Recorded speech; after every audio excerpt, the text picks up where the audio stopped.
Bismillahirrahmanirrahim. Assalamualaikum warahmatullahi wabarakatuh.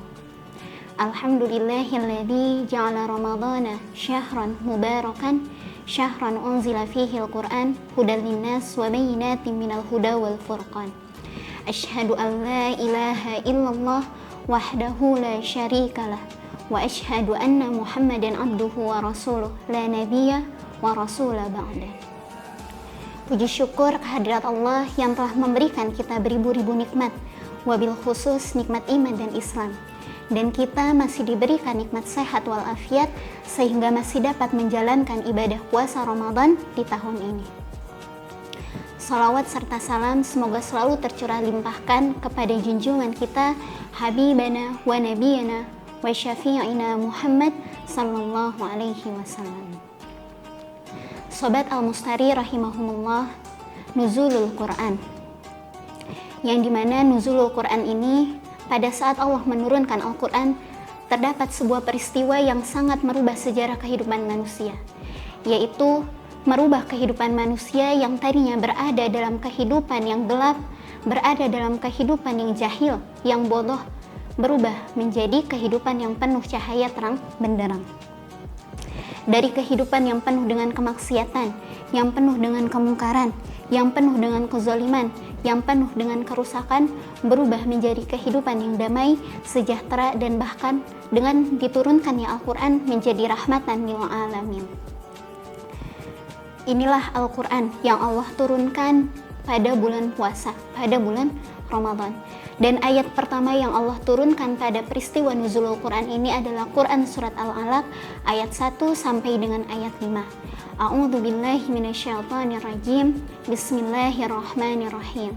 Iqra bismi rabbikal ladzi khalaq, khalaqal insana min 'alaq. Iqra wa rabbukal akram alladzi 'allama bil qalam, 'allamal insana ma lam ya'lam. Shadaqallahul azim.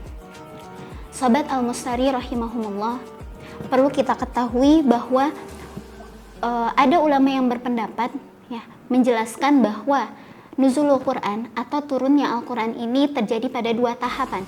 Yang pertama adalah bahwa Allah menurunkan Al-Quran secara menyeluruh. Dari Lauhul Mahfuz Allah turunkan, dari Lauhul Mahfuz, dari langit yang ketujuh Allah turunkan kepada langit dunia atau langit pertama yang disebut juga dengan Baitul Izzah. Lalu tahap yang kedua adalah dari Baitul Izzah tadi, yang dimana di tahap satu Allah telah menurunkan Al-Quran secara sempurna, secara menyeluruh.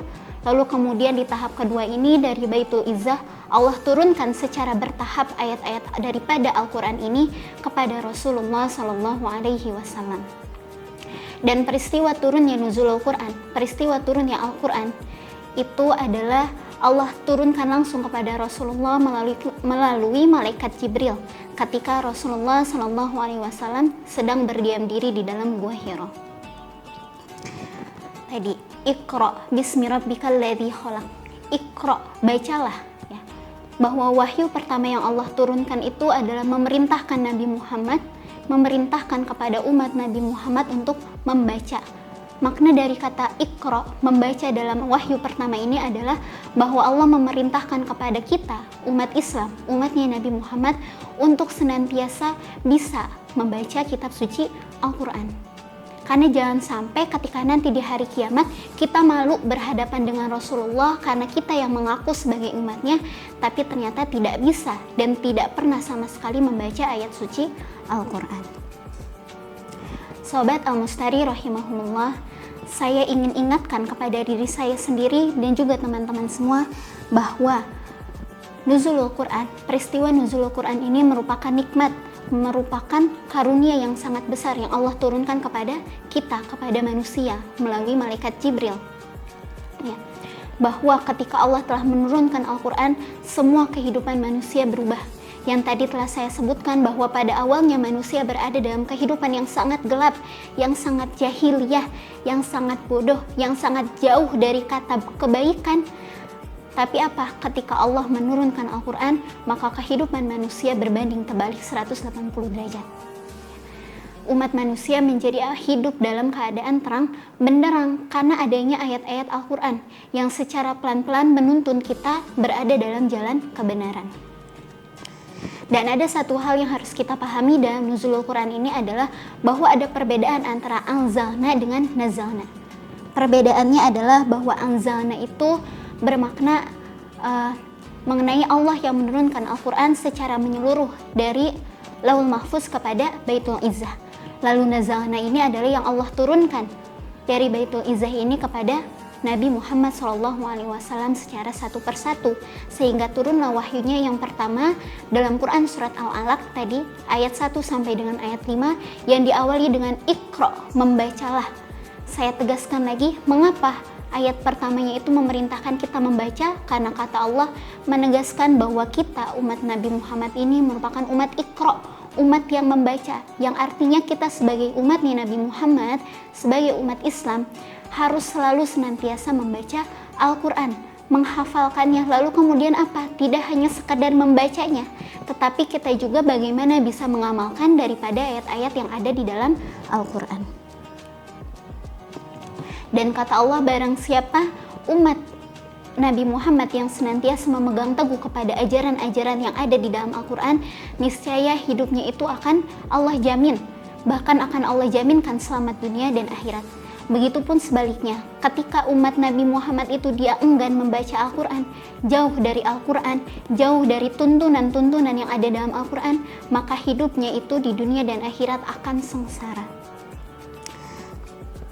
Oleh karena itu, kita sebagai umat muslim, sebagai umatnya Nabi Muhammad harus senantiasa selalu mendawamkan bacaan Al-Quran, dan kita harus senantiasa selalu mendekatkan diri kita kepada kitab suci Al-Quran, karena kitab suci Al-Quran inilah yang menjadi pedoman bagi diri kita dan mampu menyelamatkan kita di dalam dunia dan juga akhirat.